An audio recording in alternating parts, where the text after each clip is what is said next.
Hello everybody, welcome to another episode of Haikhuu Market Wrap-Up.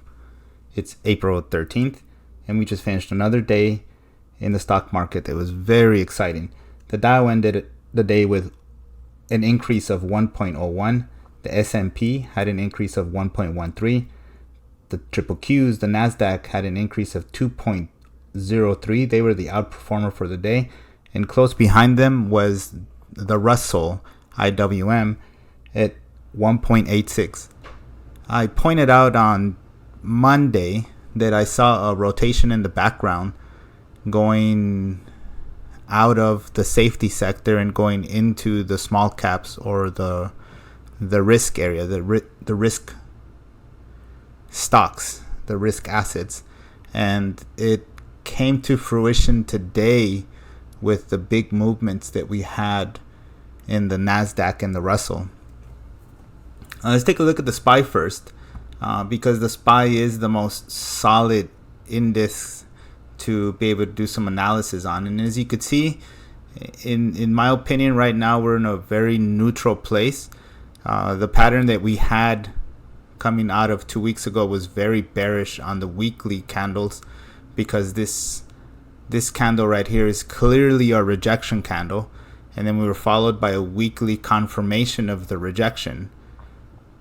We came down some more and we started testing what I perceived as the last line of support before we made new lows for the year.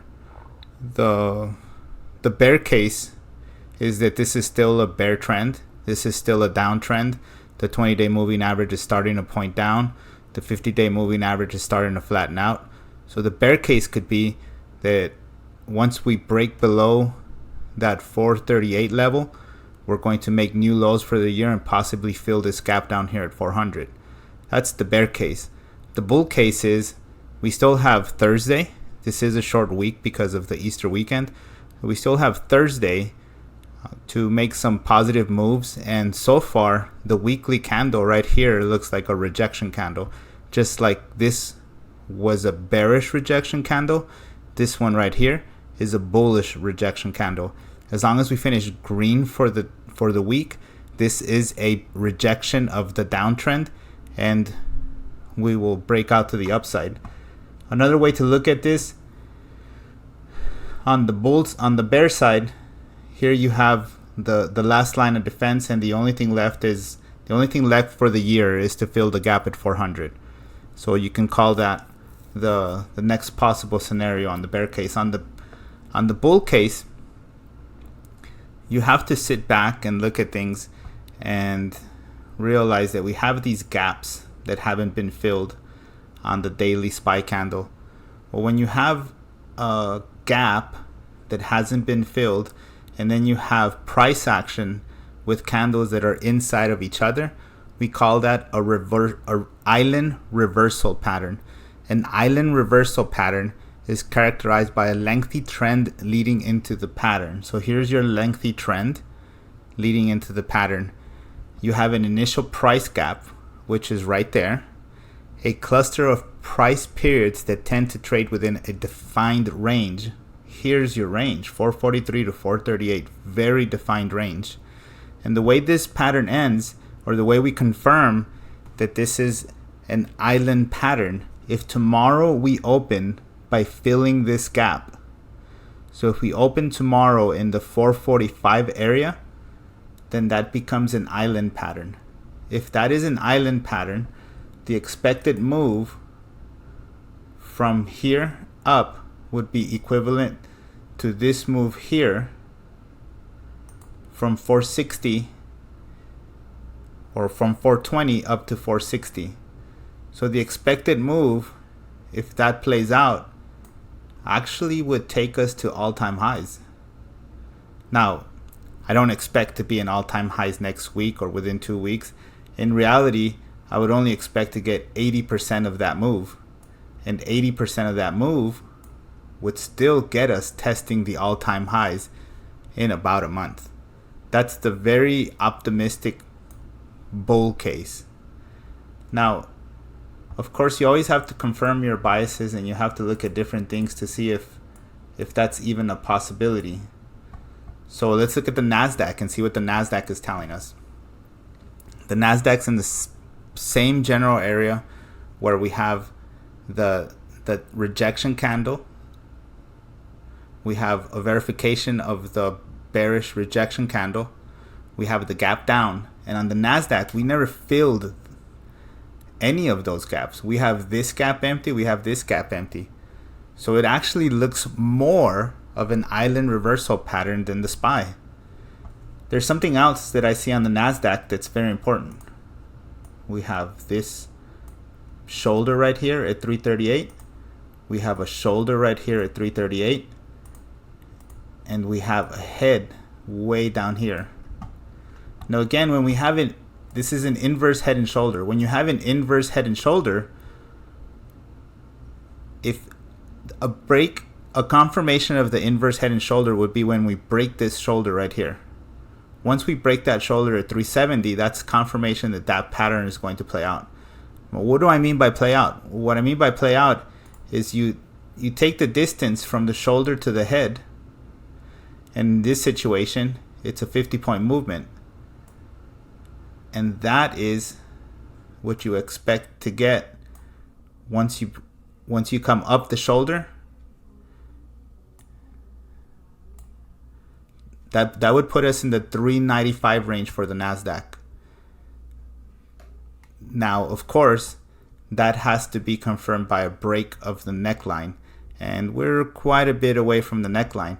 But like I said earlier, opening above 350 on the Nasdaq gives us a very bullish looking island reversal pattern.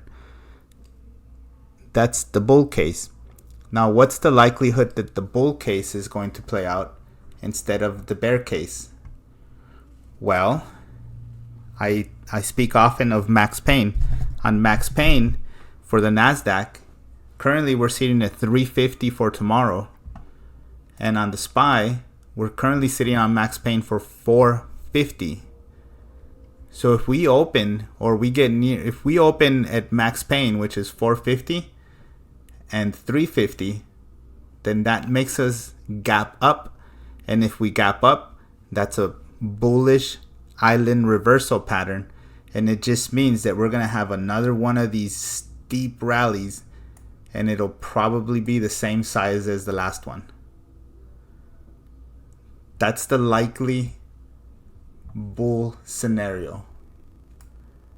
Again, as traders, we have to be ready for both directions. If we do break down on the SPY, 428 is the next area. If we break below 428, then we are going to head to new lows for the year. It's not what I want. It's not what I anticipate.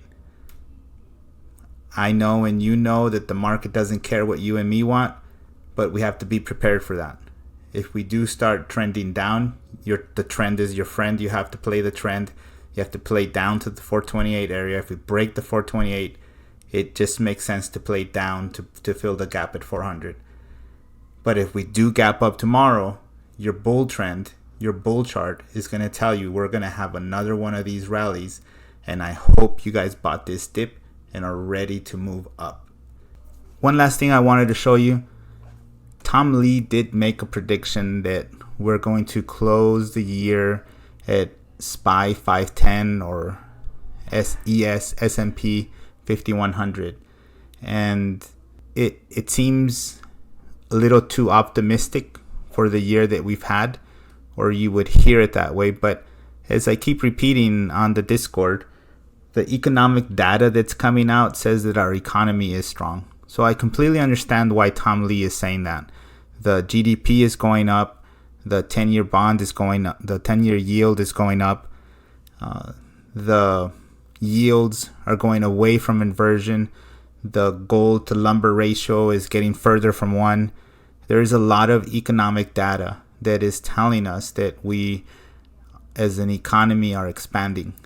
Now, one thing that keeps me from saying 510 might not be in the ballpark this year is this is your long-term trend right here for the S&P 500.